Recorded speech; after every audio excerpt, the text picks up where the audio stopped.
మిమ్మల్ని ప్రశ్న అడుగుతాను.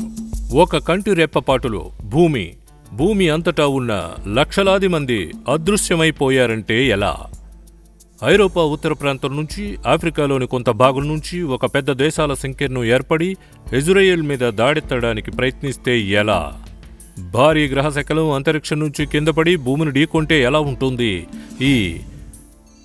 ఈ సంఘటనలన్నీ బైబిల్ ప్రకారం భవిష్యత్తులో జరుగుతాయని మీకు తెలుసా? నేడు గ్రీక్, హీబ్రూ భాషలు తెలిసిన వాటి మధ్య 157 పుస్తకాలు రాసిన 3 బైబిల్ పండితులు మన అతిథులుగా ఉన్నారు.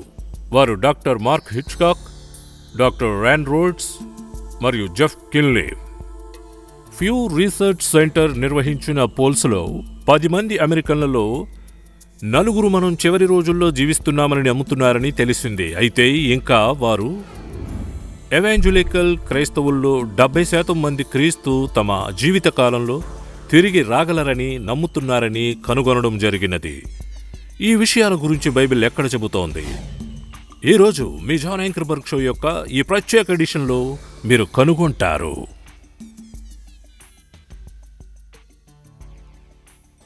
కార్యక్రమానికి స్వాగతం. నా పేరు జాన్ యాంకర్బర్గ్ మరియు మీరు ఇప్పటికే మా 3 అతిథుల గురించి వినడం జరిగినది. ఓ ప్రశ్న అడుగుతా. అదేమిటంటే, మీకు తెలిసిన ప్రతి క్రైస్తవుడు ఒక సెకండ్ లోపే లోకంలో అదృశ్యమైతే ఎలా ఉంటుంది? దాని గురించే మనం మాట్లాడుకుందాం. దాని గురించే మనం ఇక్కడ బైబిల్లో చెబుతుంది ఏంటంటే, ఇది బైబిల్లోని అత్యంత అద్భుతమైన భాగాల్లో ఒకటని నమ్ముతున్నాను. సమస్య ఏంటంటే, మీలో చాలా మంది దీన్ని ఎప్పుడూ విశ్వసించలేదు. ఈరోజు నా అతిథులు 3 ప్రవచనాలపై ఉత్తమ బైబిల్ పండితులు. వారికి అన్ని రకాల డిగ్రీలున్నాయి. ఈ 3 మధ్య ప్రవచనం గురించి 157 పుస్తకాలు వీరు 3 రాశారు. 157 పుస్తకాలు.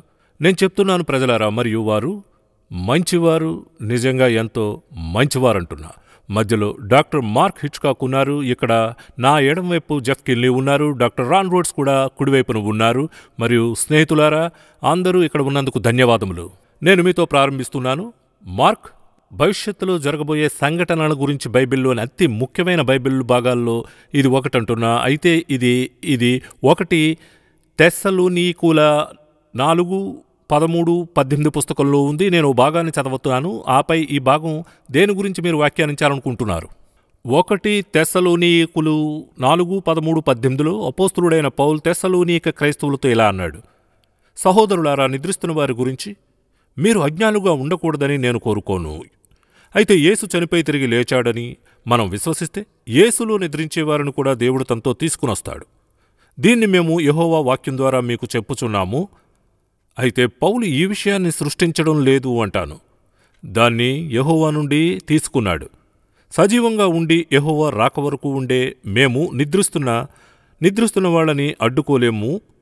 యెహోవాయే పరలోకం నుండి అరుపుతో, ప్రధాన దూత స్వరంతో, దేవుని గట్టుతో దిగెళ్ళను. క్రీస్తులోని మృతులు మొదట లేస్తారు. అప్పుడు సజీవంగా ఉండిపోయిన మేము మేఘాలలో వారితో కలిసి గాలిలో ప్రభువును కలవడము జరుగుతుంది. మీరు ఒక క్షణంలో వినాలనుకుంటున్నారు. ఎల్లప్పుడూ ప్రభుతో ఉంటాం. ఆ పై మాటలతో ముగిస్తాడు. అందుకే ఈ మాటలతో ఒకరినొకరు ఓదార్చుకోండి అంటున్నాను. అంటే నేను చెప్పేది ఈ విషయం గురించి. ఈ మాటలతో ఒకరినొకరు ఓదార్చుకోండి అంటున్నాను. ఈ విషయం గురించి మీరేమంటారు? ఒక్క క్షణం ఆలోచించి మీరు దీన్ని వివరించండి. మరియు మేము ఎల్లప్పుడూ ప్రభుతో ఉంటామని నేను ఇదివరకు చెప్పిన మాటలు. అయితే ఈ మాటలతో ముగిస్తాడు డాక్టర్ మార్క్ హిచ్కాక్. ఇది క్రీస్తు భవిష్యత్తులో ఏం చెయ్యబోతున్నాడనే దానిపై అత్యంత ముఖ్యమైన బైబిల్ భాగాల్లో ఒకటి. అది దేని గురించి మాట్లాడుతుంది? అపోస్తలుడైన పౌలు వారి ప్రశ్నకు ఇలా జవాబిచ్చాడు: నిద్రపోతున్న వారి గురించి మీరు అజ్ఞానంగా ఉండుట నాకు ఇష్టం లేదు. కాబట్టి అక్కడ ఉన్న విశ్వాసులను నిద్రపోతున్నట్లు ప్రవర్తిస్తూ వారి శరీరాల గురించి మాట్లాడుతున్నాడు. ఆత్మ నిద్రపోవడం గురించి మాట్లాడటం లేదు. ఒక వ్యక్తి మరణించినప్పుడు విభజన జరుగుతుందని మీకు తెలుసు. ఇది ఉనికి యొక్క ముగింపు కాదు, ఇది వినాశనము కాదు. ఆత్మకు మనలో అభౌతికమైన భాగానికి శరీరానికి మధ్య ఒక విభజన ఉంది. ఆత్మ నిద్ర అని పిలువబడే ఒక తప్పుడు సిద్ధాంతం ఉంది. అంటే ఆత్మ మరణాంతర జీవితంలో ఈ రకమైన అపస్మారక స్థితిలో ఉంటుంది. కానీ ఆత్మ నిద్రపోదని బైబిల్ చాలా స్పష్టంగా ఉంది. ఒక విశ్వాసి మరణించిన వెంటనే ఆ వ్యక్తి యొక్క ఆత్మ ప్రభువు సన్నిధిలోనికి మరియు ఆయనతో చేతన సహవాసంలోనికి వెళుతుంది. లూకా 23:42లో యేసు శిలువపై దొంగతో చెప్పాడు, ఈరోజు మీరు నాతో పరదైసులో ఉంటారు. అవును. అపోస్తలుడైన పౌలు 2 కొరింథీయులకు 5:8లో ఇలా చెబుతున్నాడు, శరీరంలో లేకపోవడం యెహోవాతో ఉండడమే. పౌలు మరో చోట ఫిలిప్పీయులకు 1:23లో ఇలా చెబుతున్నాడు, నేను క్రీస్తును విడిచిపెట్టి ఉండాలన్న కోరికను కలిగి ఉన్నాను, అది చాలా మంచిది. కాబట్టి ఆత్మ నిద్రపోదు, ఆత్మ విశ్వాసం కోసం వెంటనే ప్రభువు సన్నిధికి వెళుతుంది, కానీ శరీరం నిద్రలోకి జారుకుంటుంది. అది సమాధిలో ఉంటుంది, కానీ పునరుత్థానం కోసం ఎదురు చూస్తున్న విశ్వాసికి అది సమాధిలో ఉంటుంది. ఏదో ఒక రోజు ప్రభువు వస్తాడని, చనిపోయిన వారి శరీరాలను పునరుజ్జీవింప చేయబోతున్నాడని, వారు అమరమైన నశించని చెడిపోని శరీరంగా మారబోతున్నారని ఇప్పుడు మనకున్న ఆశ అది. యేసు చనిపోయి తిరిగి లేచాడు అని మనం విశ్వసిస్తే ఆయన వచ్చినప్పుడు యేసులో నిద్రపోయిన వారిని ఆయన తనతో తీసుకువస్తాడని మేము నమ్ముతున్నాము. దాని అర్థం ఏమిటంటే అతను ఆ వ్యక్తి యొక్క అభౌతిక భాగాన్ని, వారి ఆత్మను తిరిగి తనతో తీసుకురాబోతున్నాడు. ఇది పరిపూర్ణమైన అంతరాత్మ కాబోతుంది. శరీరం పునరుత్థానం కాబోతుంది. అది అమరమైన నశించని చెడిపోని శరీరం కాబోతుంది. అప్పుడు ఆత్మ కలయిక జరగబోతుంది. వాస్తవానికి దీని గురించిన ఒక గొప్ప విషయం ఏంటంటే పౌలుకు ఈ సమాచారం ఎక్కడి నుండి వచ్చిందో 15వ వచనంలో మనం కనుగొంటాం. ఇది నేను ప్రభువు వాక్యము ద్వారా పొందాను, కాబట్టి ఇది పౌలు అభిప్రాయం లేదా మానవ ఆలోచన కాదు, ఇది దేవుని వాక్యము. భవిష్యత్తు కోసం, చనిపోయిన వారి కోసం తమ శరీరం పునరుత్థానం చేయబడుతుందని, తమ ఆత్మతో తిరిగి కలిసిపోతుందనే గొప్ప నిరీక్షణ దేవుని వాక్యంలోనే నిక్షిప్తమై ఉంది. కాబట్టి మా ఆశ అదే. ఇది మాకు ఉన్న ఖచ్చితమైన మరియు నమ్మకమైన ఆశ. అవును. జెఫ్, ప్రభువుతో ఉండడానికి ఎత్తబడుట పదాల గురించి నాకు చెప్పండి, దాని అర్థం ఏమిటి? అవును, ఇది గ్రీకు భాషలో ఒక గొప్ప పదం. ఇది హర్పాజో అనే పదం. ఈ గ్రీకు పదం హర్పాజో యొక్క లాటిన్ అనువాదం నుంచి వచ్చిన ర్యాప్చర్ అనే పదం గురించి మనం మాట్లాడుకుంటున్నాం. అంటే లాక్కోవడం, ఎత్తబడుట అనే అర్థం. కొత్త నిబంధనలో ఒకరిని ఒక ప్రదేశం నుంచి మరొక ప్రదేశానికి తీసుకువెళ్లడం గురించి మాట్లాడడానికి ఇది అనేకసార్లు ఉపయోగించబడింది. పెళ్లికి తీసుకువెళ్లేందుకు వరుడు వధువుని ఎత్తుకెళ్లిన అందమైన దృశ్యం కూడా ఇది. అయితే ఇది నిజంగా ఒక ప్రేమ గాథ. నా ఉద్దేశంలో ఆనంద సిద్ధాంతం చాలా అందమైంది, ఎందుకంటే ఇది నిజంగా యేసుక్రీస్తుతో మన సంబంధానికి ఒక పరాకాష్ఠ. అవును. ర్యాన్ సంఘటనలు ఎలా జరుగుతాయో నాకు మీరు చెప్పండి. మీ మనస్సు యొక్క ఆలోచనల మీదుగా ఇప్పుడేం చెప్పారో మళ్ళీ చెప్పండి. ఏం జరగబోతోంది, అసలు ఏం జరుగుతుందో చెప్పండి. Boom boom boom boom. సరే, మొదట ప్రభువు స్వర్గం నుండి దిగి వస్తాడు, కాని అతను భూమిపైకి రాడు. అవును. అతను మధ్యాకాశములో గాలిలో ఆగుతాడు. ఆయన ఒక ఆజ్ఞను ప్రవేశపెడతాడు. మరియు జరిగే మొదటి విషయం ఏమిటంటే క్రీస్తులో చనిపోయిన వారు లేస్తారు. అంతేకాదు, చనిపోయిన క్రైస్తవులందరూ పరలోకంలో యేసుతో ఉంటారు. అవును. ప్రపంచవ్యాప్తంగా ఉన్న సమాధులన్నీ తెరుచుకోవడం గురించి నేను ఆలోచిస్తాను. అకస్మాత్తుగా మన బంధువులు, మేం ప్రేమించిన వ్యక్తులు లేదా ప్రభుతో ఉండడానికి వెళ్లిన మా అమ్మ లేదా నాన్న, వారి శరీరాలు నిజంగా బయటకు వస్తాయి అంటున్నాను. అయితే వారు వెంటనే రూపాంతరం చెందుతారు మరియు ఆకాశంలోకి వెళతారు. అప్పుడు మేము వారితో చేరతాం మరియు మనం అందరం ప్రభువును కలవబోతున్నాం. బోస్టన్లో కాదు, కానీ మేము పరలోకంలో ఆయన్ని కలవబోతున్నాం. మనం ఆయన్ని గాల్లో కలుస్తాం అంటున్నా. గాలిలో ఆయన్ని కలుస్తాం. ఆ తర్వాత యోహాను 14:1-3లో వలె ఇతర విషయాల్లో మనల్ని తిరిగి పరలోకానికి తీసుకువెళ్తామని చెబుతూ ఉన్నాయి. ఇక్కడ ఉన్న ఆశను కోల్పోవద్దు జాన్. నేను అలా చెప్పగలిగితే ఈ 13వ వాక్యం పట్టింపుతో ప్రారంభమవుతాయి, కానీ ప్రోత్సాహంతో 18వ వాక్యం ముగుస్తుంది. ప్రతి చోట వాస్తవానికి ఈ కార్యక్రమాన్ని వీక్షించే ప్రజలకు ప్రోత్సాహం అవసరం. మరణానంతరం జీవితంపై ఆశ కలిగి ఉండడం ఎలా ఉంటుందో వారికి తెలుసు. సరే, పౌల్ ఇక్కడ అదే మాట్లాడుతున్నాడు. యేసును విశ్వసించిన వారు ఎత్తబడుదురు. ఆ కోణం నుంచి చూస్తే చావు అనేది చచ్చిపోయింది. అది ఆ విధంగా ఉంది. మార్క్, చాలా మంది ప్రజలు ఉన్నారని నేను అనుకుంటున్నాను. వారు ప్రస్తుతం ఒక వ్యాధితో పోరాడుతున్నారు మరియు వారు ఈ కార్యక్రమాన్ని చూస్తున్నారు. లేక ఉక్రెయిన్లో ఉన్న రష్యన్ల నుంచి బాంబు వచ్చి తమ భవనం మొత్తాన్ని, ఇంటిని తుడిచిపెట్టేస్తోందో లేదో తెలియదు. లేదా నేను ఆఫ్రికాలోని వ్యక్తుల గురించి ఆలోచిస్తాను, లేదా దక్షిణ అమెరికాలోని వ్యక్తుల గురించి ఆలోచిస్తాను. వారు కారు ప్రమాదంలో పడతారు మరియు వారు పోయారు. వారి శరీరానికి అసలు ఏం జరగబోతోందో తెలుసుకోవాలనుకుంటున్నారు.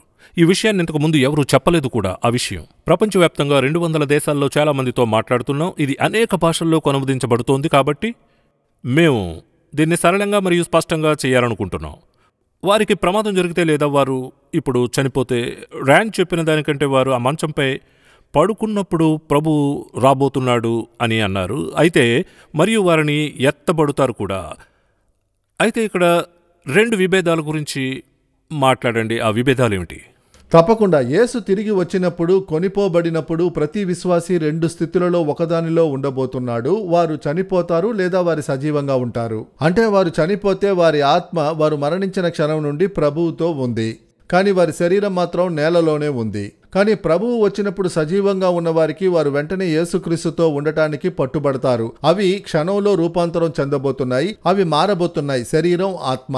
కాబట్టి మరణించిన వారికి వారు చనిపోయే క్షణంలో వారు ప్రభువుతో మరియు స్పృహతో ఆయన సన్నిధిలో ఉన్నారని వారు ఆశిస్తారు. శరీరాల ఆత్మలో కలిసిపోతాయి. అవును. ఆయన వచ్చినప్పుడు బ్రతికి ఉన్న వారికి మనం ఒక్క క్షణంలో రెప్పపాటున మారిపోతామని మనకి తెలుసు. ఆ రూపాంతరము అద్భుతమైంది. జాన్, నేను దీన్ని జోడించగలిగితే 2 కొరింథీయులు 5 మన భూ శరీరాలను గుడారంతో పోలుస్తారు.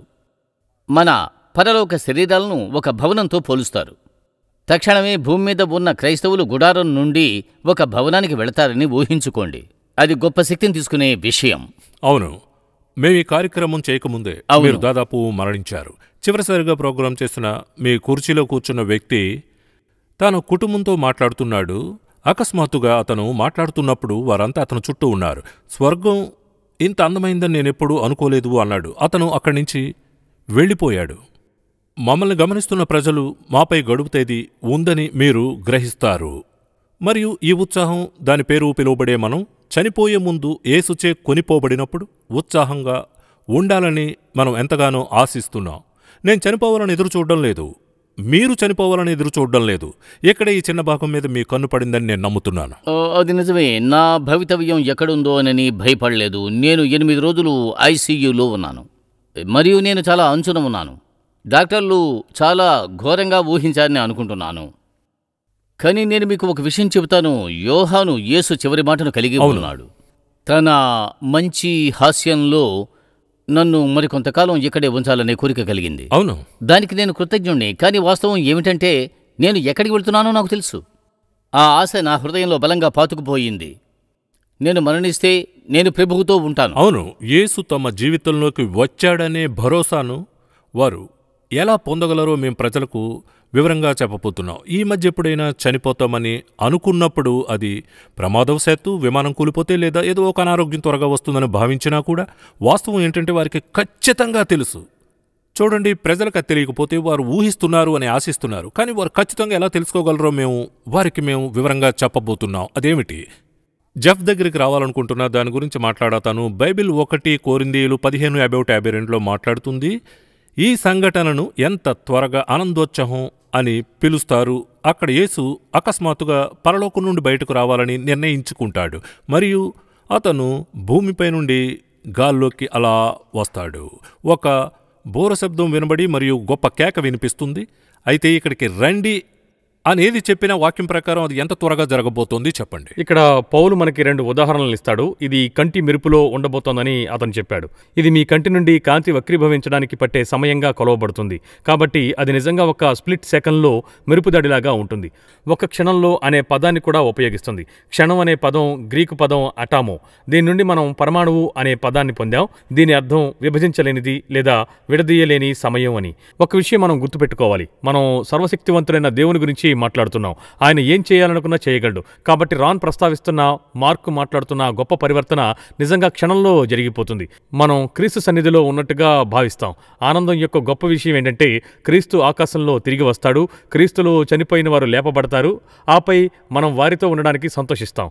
ఆపై ఆకాశంలో గొప్ప కలయిక ఉంటుంది. కాబట్టి ఆశ గురించి మాట్లాడినా, భవిష్యత్తు గురించి మాట్లాడినా, విధి యొక్క భావన గురించి మాట్లాడినా ఆనందం మనకి ఆ ఆశనిస్తుంది. అవును, ఇప్పుడు మార్క్, మీరు ఈ పుస్తకాన్ని రాశారు. ఇది అద్భుతమైన పుస్తకం. మేము ఇప్పటికీ కొనిపోబడుటను నమ్మగలమా?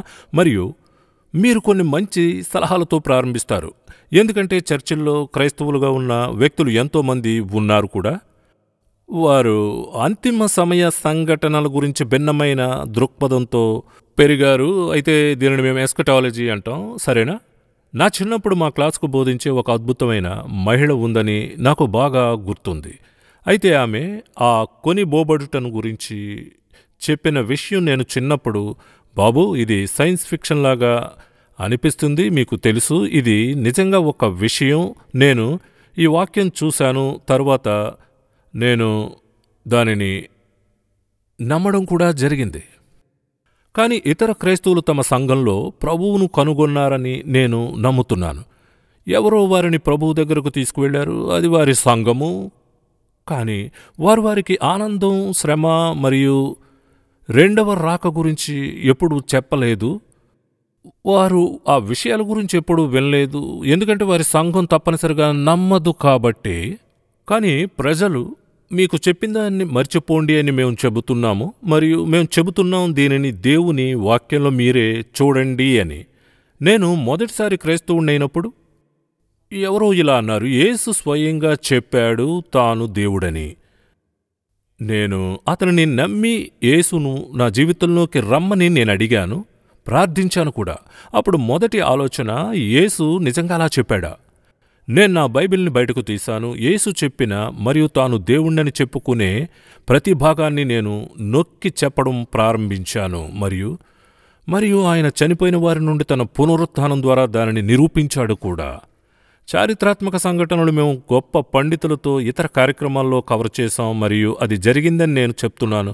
దాన్ని బైబిల్లో తనిఖీ చేయాల్సి వచ్చింది కూడా. చివరిసారిగా జరిగిన ఈ సంఘటనలకు దిగినప్పుడు కూడా అదే జరుగుతుంది. మీ చర్చిలో ఎవరూ లేకపోతే, మీ పాస్టర్ దీని గురించి ఎప్పుడు మాట్లాడకపోతే, మీరు వాటిని మీ సొంత బైబిల్లో తనిఖీ చేయాలి.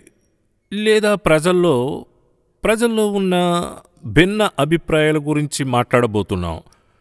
అయితే బైబిల్లో దాన్ని తనిఖీ చేసే ఈ విషయం గురించి మరియు ఇది ఏం చెప్తుందనే దాని గురించి మీరు మాట్లాడాలని నేను ఇప్పుడు కోరుకుంటున్నాను. ఇది గందరగోళానికి కారణంగా మారుతుంది. ప్రమాదాలు జరుగుతున్నాయి. అకస్మాత్తుగా కొంతమంది విమానాల్లో పైలట్లు ఉంటున్నారు, ఈ ఆనందాన్ని నమ్మదలుచుకోలేదు. పక్క సీట్లలో మనుషులుంటారు. అకస్మాత్తుగా అక్కడ వారి బట్టలు ఉండబోతున్నాయి. మరణ పడకల్లో ఉన్న వ్యక్తులు అకస్మాత్తుగా వారు వెళ్ళిపోయారు అనేది ఇక్కడి వాస్తవం. అవును, వాళ్ళందరూ వెళ్ళిపోయారనేది నిజం. అయితే అక్కడకు నర్సులు వస్తారు, వారు వెళ్ళిపోయారు. చాలా గందరగోళం ఉంటుంది. కాబట్టి నేను సంతోషాన్ని నమ్మదలుచుకోలేదు అని ప్రజలంటున్నారు. ఆ వ్యక్తుల గురించి మీరేం చెప్తారు? ఆనందం నిజం కాబట్టి మీరు దానిని నమ్మాలి. మీరు దానిని నమ్మకూడదని, ఇష్టపడకపోయినా నచ్చకపోయినా మీరు దానిని నమ్మాలి, ఎందుకంటే ఇది నిజం. కానీ మీకు తెలుసు, ప్రపంచ వరద ఆలోచన కూడా ప్రజలకు నచ్చలేదు. అది వస్తుందని ప్రజలు నమ్మనప్పుడు వారు వరదను నమ్మలేదు, కానీ అది వచ్చి లోకాన్ని నాశనం చేసింది. అది వారి వాతావరణ నిపుణుడు చెప్పేది వినే వ్యక్తుల గురించి అంట. అవునా? దాని గురించి ఆలోచిస్తాను. మరియు అతను చెప్పాడు టోర్నడో వస్తుంది అని. కొంతమంది అది విని నేలమాళిగలో దిగిపోతారు, కొంతమంది అలా చేయరు. అవును, ఆయన అలా అనడం లేదు అని అంటారు. కొంతమంది అలా అంటారు. మిమ్మల్ని హెచ్చరించారు, మీకు హెచ్చరిక నచ్చకపోవచ్చు, కానీ మీకు నచ్చినా నచ్చకపోయినా ఇది జరుగుతుంది, దానికి సంబంధం లేదు. ఒకవేళ సంఘటనలు జరుగుతుంటే దేవుని వాక్యం ఇలా జరగబోతోందని చెబితే కనుక మీకు నచ్చని సంఘటనలు ఉంటాయి, కానీ అది ఇప్పటికీ జరుగుతూనే ఉంది. అవును, నేను యునైటెడ్ స్టేట్స్ ఒక్లహోమా నుండి వచ్చాను, మరియు మాకు ఒక్లహోమాలో ఎల్లప్పుడూ టొర్నడోలు ఉంటాయి. వాటి హెచ్చరికలు నాకు బాగా తెలుసు. మీరు చెప్పింది నిజమే, అది రావడం మీకు ఇష్టం లేకపోవచ్చు, కానీ అది వస్తే మీరు ఆశ్రయం పొందడం మంచిది. ఆ ఆశ్రయం గురించి దేవుడే చెప్పారు. ఆ ఆశ్రయాన్ని కనుగొనే ఏకైక ప్రదేశం యేసుక్రీస్తులో ఉంది. అవును, ఈ విషయాన్ని ఇప్పుడు మీ ముగ్గురు పంచుకోవాలని నేను కోరుకుంటున్నాను. మాకు ఇక్కడ కొన్ని సెకన్లు మాత్రమే మిగిలి ఉన్నాయి. యేసుక్రీస్తు పరలోకం నుండి బయటకు రాబోతున్నాడని, యేసుక్రీస్తు ఈ విషయం గురించి ఇంతకు ముందెన్నడూ వినలేదని ప్రజలు గ్రహిస్తే ఆయన ఇక్కడికి రండి అని చెబుతాడు అంటున్నాను. ఇప్పుడు ఆయన్ను నిజంగా తెలిసినవారు ఇప్పుడు మీరు ఆయన్ని తెలుసుకోవాలి. అప్పుడు మీరు ఇక్కడి నుంచి వెళ్ళాలి. మిగిలిన వారు భూమి అంతటా క్రైస్తవులు కాదు, వారు ఇక్కడే ఉంటారు. గందరగోళం నెలకొంటుంది. ఆనందోత్సాహాల తరువాత ఇక్కడ జరిగే చివరి సంఘటనలు, కష్టాల్లోకి వెళ్ళడం, ఆపై సహస్రాబ్ది రాజ్యంలోకి వెళ్ళడం వంటి వాటి గురించి మనం వివరంగా మాట్లాడబోతున్నాం. వాటన్నిటి గురించి అయితే మనం ఈ విషయాల గురించి ఇక్కడ మాట్లాడుకోవాలి. అది ఏ విధంగా అంటే, మీకు తెలుసు యేసు నా జీవితంలో ఉన్నాడు అని, ఆయన నాకు వ్యక్తిగతంగా తెలుసని, ఆయన నా పాపాలని క్షమించాడని నాకు ఖచ్చితంగా తెలియదు అని చెప్పే వ్యక్తులు వారికి సహాయం చేయండి. దీని గురించి మీరు వివరిస్తారా? మీరు కూడా ఈ విషయంలో జోక్యం చేసుకోవాలని నేను కోరుకుంటున్నా. నేను 5 ఏళ్ల వయసులో చేశాను. నేను టెలివిజన్లో బిల్లీ గ్రహాంను చూస్తున్నాను మరియు అతను ప్రతి ఒక్కరూ ఎలా పాపులమో మరియు మనమందరం పాపులమని మాట్లాడాడు. కానీ దేవుడు మన పాపాలన్నిటినీ తీసుకొని యేసు మీద పెట్టాడు. యేసును, ఆయన బలిని నా పాపము కొరకు స్వీకరించడం వలన నేను నిత్యజీవము పొంది నా పాపములన్నిటినీ కడిగివేయగలనని బైబిల్ చెప్తుంది. యెహోవా నామమును ప్రార్థించువాడు రక్షింపబడతాడు. అలా 5 ఏళ్ల చిన్నపిల్లాడిగా నేను వెళ్లి నా గదిలోకి మోకాలు మీద కూర్చొని స్వామిని పిలిచాను. నేనేం మాట్లాడానో నాకు తెలీదు. అవి పెద్ద పదాలు కావు, ఫ్యాన్సీ పదాలు కావు, గొప్ప వేదాంత పదాలు కావు. కానీ వారు పాపులని తెలిసి వారికి రక్షకుడు అవసరమని తెలుసుకొని యేసుని నమ్మి పాపము నుండి నా రక్షకుడిని, ఆయనను విశ్వసించిన వ్యక్తిగా నేను వచ్చాను. ఆ క్షణంలో నాకు కొత్త జీవం వచ్చింది. నా పాపాలు కడిగివేయబడ్డాయి. నా జీవితం పూర్తిగా మారిపోయింది. అప్పటి నుంచి ఇలా జరగలేదు. బైబిల్ చెప్తుంది మీరు చిన్న పిల్లాడిలా రావాలి అని. మీ రక్షకుడుగా యేసుని స్వీకరించాలని బైబిల్ చెబుతోంది. మీరు ప్రార్థన చేస్తే మీ జీవితంలోనికి వస్తాడు. మీకు ఏదో ఒక రోజు స్వర్గం యొక్క నిరీక్షణ ఉంటుంది. రాన్, నాకు ప్రత్యక్ష నాస్తికుడు ఉండేవాడు. ఏల్ విశ్వవిద్యాలయానికి వెళ్ళి న్యాయశాస్త్రంలో పట్ట పొందాడు. చికాగో ట్రిబ్యూన్కు సంపాదకుడు అయ్యాడు. ఒకరోజు అతని భార్య క్రిస్టిన్ అయింది. అతను ఆమెకు విడాకులు ఇవ్వబోతున్నాడని అనుకున్నాడు. కానీ అతను యేసుకు సంబంధించిన చారిత్రక ఆధారాలను పరిశీలించడం ప్రారంభించాడు మరియు అతను దేవుడని, అతని పునరుత్థానం ద్వారా దాన్ని నిరూపించాడని కనుగొన్నాడు. ఆయన ప్రజలకు ప్రత్యక్షం అయ్యాడు. అందుకు ఆధారాలు చారిత్రకంగా ఉన్నాయి.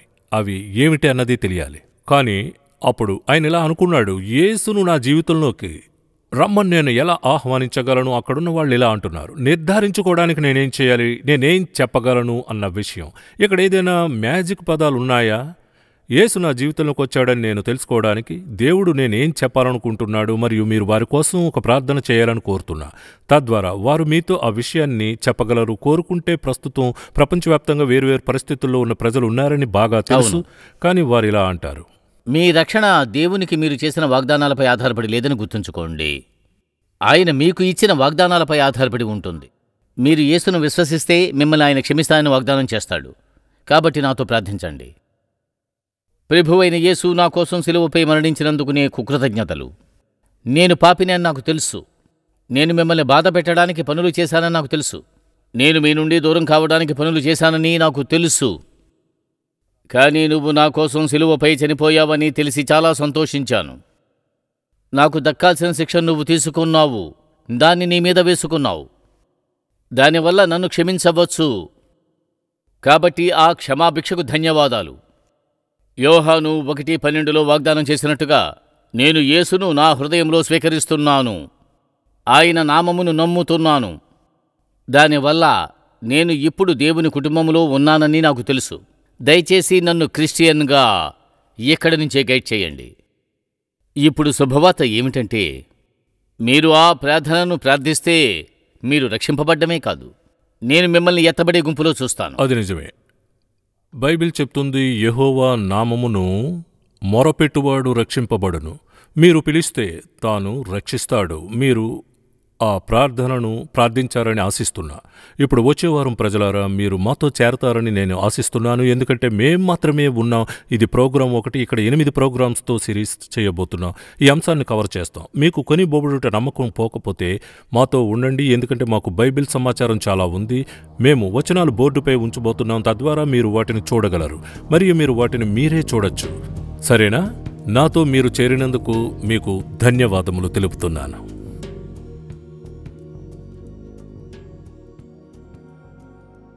ఈరోజు మాతో చేరినందుకు ధన్యవాదాలు. నశించిన దానిని వెదకి రక్షించుటకు మనుష్య కుమారుడు వచ్చెనని యేసు చెప్పాను. దేవుడు లోకమును ఎంతో ప్రేమించెను. కాగా ఆయన తన అద్వితీయ కుమారునిగా పుట్టిన వాని యందు విశ్వాసముంచు ప్రతి వాడును నశింపక నిత్యజీవము పొందునట్లు ఆయనను అనుగ్రహించెను. మీ పాపాలను తీర్చడానికి యేసు ఈ లోకానికి వచ్చాడు. ఆయన శిలువపై మరణించాడు, తిరిగి లేచాడు. తద్వారా మీరు పూర్తిగా క్షమించబడతారు. ఆయనతో శాశ్వతత్వాన్ని గడపవచ్చు. ఇది మీరు మీ స్వంత మంచి పనుల ద్వారా సంపాదించగలిగేది కాదు. ఆయన మీద మీ విశ్వాసం ఉంచడం ద్వారా మీరు పొందగలిగే ఉచిత బహుమతిగా ఆయన మీకు అందిస్తున్నాడు. యేసుని మీ రక్షకునిగా ఉండమని అడగడం ద్వారా మీరు ఇప్పుడే దీన్ని చెయ్యాలనుకుంటే ఈ సాధారణ ప్రార్థనలో నాతో చేరమని మిమ్మల్ని ఆహ్వానిస్తున్నాను. ఇలా చెప్పండి: ప్రియమైన దేవుడా, నన్ను ప్రేమిస్తున్నందుకు కృతజ్ఞతలు. నేను పాపిని అని నాకు తెలుసు. నేను ప్రస్తుతం మీ క్షమాపణను అడుగుతున్నాను. యేసు నీ కుమారుడని నేను నమ్ముతున్నాను. ఆయన శిలువపై నా పాపాలన్నిటికీ మరణించాడని నమ్ముతున్నాను. మీరు ఆయనను మృతుల్లో నుండి లేపారని కూడా నేను నమ్ముతున్నాను. ప్రస్తుతం నేను ఆయనను నా రక్షకునిగా విశ్వసించాలనుకుంటున్నాను. ఈ రోజు నుండి నా ప్రభువుగా ఆయనను అనుసరించాలనుకుంటున్నాను. దయచేసి మీకోసం జీవించే శక్తిని నాకు ఇవ్వండి. నేను దీనిని యేసు నామంలో అడుగుతున్నాను. ఆమెన్. మీకు తెలుసా, ఒకరోజు నేను అలానే ప్రార్థన చేశాను. మీరు ఈరోజు ఇలా ప్రార్థిస్తే దేవుడు మీకోసం ఏం చేస్తానని వాగ్దానం చేస్తాడో మీరు తెలుసుకోవాలని కోరుకుంటున్నాను. బైబిల్ చెప్తోంది, ప్రభువు నామమును బట్టి ప్రార్థన చేయువాడెవడో వాడు రక్షింపబడును అని. మీరు ఈ ప్రార్థనను ప్రార్థిస్తే అది మీరే అవుతారు. మీరలా చేస్తే దేవుడు ఏం చేస్తాడో చెప్పాడని మీరు చూడాలని నేను కోరుకుంటున్నాను. ఆయన ఇలా చెప్పాడు, రక్షింపబడును అని. ఆ దేవుడు నిన్ను రక్షిస్తానని వాగ్దానం చేస్తాడు. ఇప్పుడు మీరు జాన్ యాంకర్బర్గ్ షో నుండి మరిన్ని ప్రోగ్రాంలను మళ్లీ చూడాలనుకుంటే లేదా స్నేహితులతో భాగస్వామ్యం చేయాలనుకుంటే మీరు మా యాప్ ద్వారా మీ ఫోన్లో ఉచితంగా చేయవచ్చు. మీ పరికరంలోని యాప్ స్టోర్కి వెళ్లి యాంకర్బర్గ్ కోసం వెతకండి. మీరు దీన్ని డౌన్లోడ్ చేసిన తర్వాత మీరు ఈ సిరీస్తో పాటు 100కు పైగా ఇతర ప్రోగ్రాంలను ఎప్పుడైనా ఎక్కడైనా పూర్తిగా ఉచితంగా చూడవచ్చు. మీ భాషలో ఈ వీడియోలను కనుగొనడానికి మా యాప్ను తెరిచి భాషలపై నొక్కండి. మీకోసం మరొక విలువైన వనరు మా శిష్యత్వ కోర్సు. ఈ ఉచిత 40 పాఠాల శిష్యత్వ కోర్సులో మా ప్రత్యేక అతిథులు సుందర్, శ్యామల కృష్ణన్ యేసును అనుసరించడం అంటే ఏంటో మీకు దశల వారీగా మార్గనిర్దేశం చేస్తారు. మీరు కొత్త విశ్వాసి అయినా లేదా కొంతకాలంగా యేసును అనుసరిస్తున్నా దేవునితో మీ నడకలో ఎదగడానికి ఈ కోర్సు మీకు సహాయం చేస్తుంది. మీరు దీన్ని వ్యక్తిగతంగా మీ చిన్న సమూహంలో ఉపయోగించవచ్చు లేదా స్నేహితుడితో పంచుకోవచ్చు. జేఏ షో యాప్కు వెళ్లి కోర్సులపై నొక్కండి లేదా దాన్ని తనిఖీ చేయడానికి JABible.orgలో ఆన్లైన్కి వెళ్ళండి. దీంతో పాటు మా అనువర్తనం 1000కి పైగా భాషలలో బైబిల్ని చదవడానికి, వినడానికి మిమ్మల్ని అనుమతిస్తుంది. మీ స్వంత భాషను కనుగొనడానికి మా యాప్ యొక్క ప్రధాన పేజీలో ప్రదర్శించబడే బైబిల్ చిహ్నంపై నొక్కండి. ఇది తెరిచిన తర్వాత ఎగువన ఉన్న 2వ పెట్టెపై నొక్కడం ద్వారా మీరు మీ భాషను కనుగొనవచ్చు. మీరు బైబిల్ని ఎప్పుడూ చదవకపోతే లేదా వినకపోతే మీ భాషను కనుగొని మీకోసం దాన్ని తనిఖీ చేయమని నేను మిమ్మల్ని ప్రోత్సహిస్తున్నాను. మత్తయి, మార్క్, లూకా, యోహానుల సువార్త వృత్తాంతాలు ప్రారంభించడానికి గొప్ప ప్రదేశం. ఈరోజు మాతో చేరినందుకు మళ్లీ ధన్యవాదాలు. జాన్ యాంకర్బర్గ్ షో యొక్క మరొక ఎపిసోడ్ కోసం మీరు వచ్చే వారం ఈ సమయంలో ట్యూన్ చేస్తారని ఆశిస్తున్నాను. అప్పటి వరకు దేవుడు ఆశీర్వదిస్తాడు. నేను మిమ్మల్ని వచ్చే వారం కలుస్తాను. హేనోకు గురించి బైబిల్ ఏం చెప్తుందో నాకు చెప్పండి. సరే, హానోకు వరదలకు పూర్వం జీవించాడు. హానోకు దేవునితో నడిచిన వ్యక్తి. ఆదికాండం 5:24 చెబుతోంది, హానోకు దేవునితో నడిచాడు, ఆయన లేడు, ఎందుకంటే దేవుడు ఆయనను తీసుకున్నాడు. హెబ్రీయుల పుస్తకంలో దేవుడు మరణాన్ని చూడకుండా పరలోకానికి తీసుకువెళ్లడని చెబుతుంది. కాబట్టి హానోకు ఆవేశాన్ని అనుభవించాడు. అతను నేరుగా స్వర్గానికి పట్టుబడ్డాడు. కాబట్టి హానోకు వ్యక్తిగత ఉల్లాసాన్ని అనుభవించాడు. ఆ సందడి జరిగినప్పుడు ఒక సమూహం మొత్తం, ఒక తరం ప్రజలు ఏమి అనుభవిస్తారో తెలిపే చిత్రం ఇది. కానీ మరొకరు ఏలియా. మరియు ఏలియా పరలోకానికి నిప్పుల రథంలో చిక్కుకున్నాడు మరియు మరణాన్ని రుచి చూడలేదు. కాబట్టి అతను ఎలీషాకు శిక్షణిస్తున్నాడు. మరియు వాస్తవం ఏమిటి అంటే ఎలీషా అతనితో చాలా సన్నిహితంగా ఉండేవాడు. అతని నుంచి తప్పించుకోలేకపోయాడు. కానీ అదే సమయంలో అతనికి శిక్షణిస్తున్నాడు. కానీ దేవుడు ప్రాథమికంగా వారిద్దరిని ఒక అగ్ని రథం ద్వారా వేరు చేశాడు.